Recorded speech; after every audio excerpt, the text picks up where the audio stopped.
Jangan putus asa. 7 hal ini bisa menyelamatkan hidupmu di masa krisis ekonomi. Mungkin sekarang kamu lagi di titik paling berat dalam hidupmu. Tagihan menumpuk, harga naik, kerjaan gak juga pasti. Rasanya kayak dunia lagi berhenti peduli sama kamu. Tapi dengar ini baik-baik, krisis bukan akhir dari segalanya. Krisis itu ujian paling nyata buat ngebentuk kamu jadi versi terkuat dari dirimu sendiri. Banyak orang yang gagal bukan karena mereka nggak mampu, tapi karena mereka menyerah terlalu cepat, berhenti berlari sebelum finish.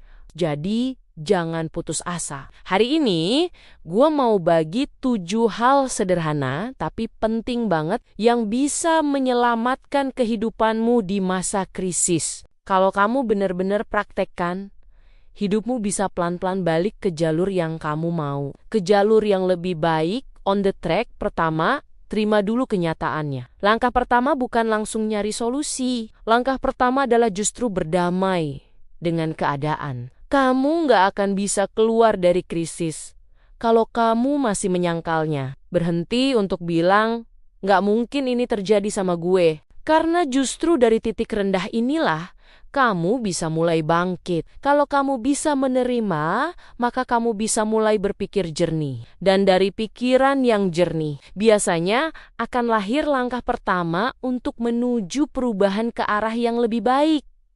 Kedua, perkuat mental, bukan cuma dompet. Banyak orang fokus cari uang, tapi lupa memperkuat mentalnya. Padahal tanpa mental yang kuat, uang sebanyak apapun bisa hilang. Jadi penting banget untuk latih dirimu agar tetap tenang di tengah kekacauan. Bisa dimulai dengan meditasi, doa, journaling, atau sekadar ambil waktu buat refleksi ringan. Orang dengan mental kuat bukan berarti nggak pernah stres. Sama aja, cuman mereka tahu bagaimana cara mengelola stres dengan bijak. Nomor 3, melakukan evaluasi tanpa menyalahkan diri. Kalau bisnis turun, gaji berkurang, atau investasi jeblok, jangan langsung merasa gagal total. Gunakan momen ini buat evaluasi. Apa yang bisa kamu perbaiki? Apa yang bisa kamu ubah? Dan apa yang harus kamu hentikan? Tapi jangan jatuh ke perangkap menyalahkan diri sendiri. Stop, blame yourself. Karena rasa bersalah yang berlebihan cuma bikin kamu lumpuh, nggak bisa produktif. Keempat, kurangi gaya hidup, bukan harga diri. Masa krisis itu waktunya hidup sederhana, bukan malu. Nggak apa-apa makan lebih hemat. Nggak banyak jajan di luar, nggak apa-apa pakai motor lama, yang penting kamu tetap berjuang terus. Ingat, harga dirimu nggak diukur dari barang yang kamu punya. Justru di masa sulit inilah, kamu bisa belajar membedakan mana kebutuhan dan mana keinginan. Nomor 5, fokus ke satu tujuan kecil. Jangan langsung mikir pengen kaya lagi, sukses lagi, semuanya sekaligus. Mulailah dari satu hal kecil yang bisa kamu lakukan dan kendalikan.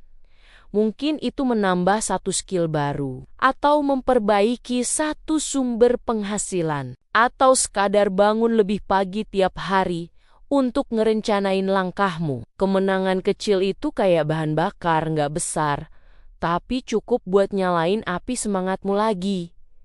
Keenam, dekat dengan orang positif. Ketika masa krisis, lingkungan adalah segalanya. Kalau kamu terus dengar orang yang bilang susah, kamu bakal percaya dunia emang sesempit itu. Cari teman, komunitas, atau konten yang ngasih energi positif. Kadang satu kalimat dukungan bisa lebih berharga daripada 1000 motivasi kosong.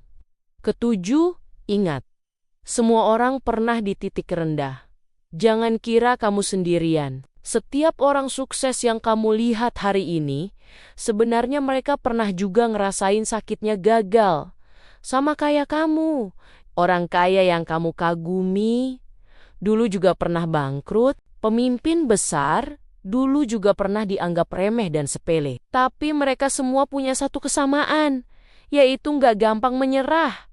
Dan Kamu juga bisa. Krisis ini bukan akhir. Ini bab pertama dari comeback story-mu.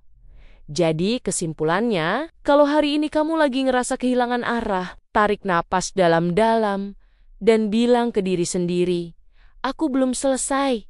Karena selama kamu masih mau berjuang, selama kamu masih mau belajar, krisis apapun gak akan bisa ngalahin kamu. Jangan putus asa. Lakukan 7 hal tadi. Dan lihat gimana hidupmu akan pelan-pelan berubah menuju kesuksesan. So, jangan lupa like, subscribe, dan share kalau kamu mau terus belajar cara bertahan dan bangkit dari krisis. Kita berjuang bareng di sini. Dan mari kita kaya bersama.